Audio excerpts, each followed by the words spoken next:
మిథునతో దేవ ఇలా అంటూ ఉంటాడు. నేను అనుకోని పరిస్థితుల కారణంగా ఆ రౌడీల మాయలో పడిపోయాను. రౌడీని అయిపోయాను. వీడికేం పోయే కాలం. వీడు చక్కగా చదువుకున్నాడు.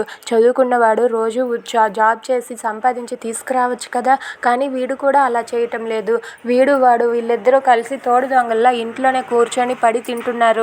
వాళ్ళకి సిగ్గు వేయలేదో ఏంటో అని చెప్పి అంటూ ఉంటాడు. అది వినగానే అక్కడ ఉన్న మిథున అయితే ఇలా అంటూ ఉంటుంది. వాళ్ళు మొదటి నుండి దానికి అలవాటు పడిపోయారు. మనం ఏ పని చేయకుండా మనకి అన్నీ టైంకి సమకూరుతున్నాయి. అన్నీ కూడా కాళ్ళ దగ్గరకు వస్తున్నాయి. అందుకే వాళ్ళకు ఆ పని చేసే అవసరమే లేదు. వాళ్ళు అందుకే జాబ్ చేయటం లేదు. జాబ్ చేస్తే మళ్ళీ ఒళ్ళు కదిలిపోతుంది కదా అని చెప్పి అంటుంది. అది వినగానే దేవ అయితే ఇప్పుడు ఏం చేయమంటావు అని చెప్పి అంటూ ఉంటాడు.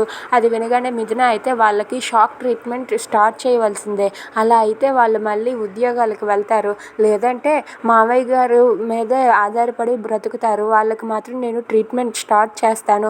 అలా అయితేనే వాళ్ళు దారిలోనికి వస్తారు అని చెప్పి మిథున అంటుంది. అది వినగానే అక్కడ ఉన్న దేవ అయితే అలా చూస్తూ ఉంటాడు. షాక్ ట్రీట్మెంట్ ఏంటి, ఏం చేయాలనుకుంటున్నావు అని చెప్పి అంటాడు. ఏం చేసినా సరే మీరు మాత్రం కాదనకూడదు. నేను చేయవలసింది నేను చేస్తానని చెప్పి మిథున దేవతో అంటుంది. If you like this video please like, share and subscribe friends. Thanks for watching.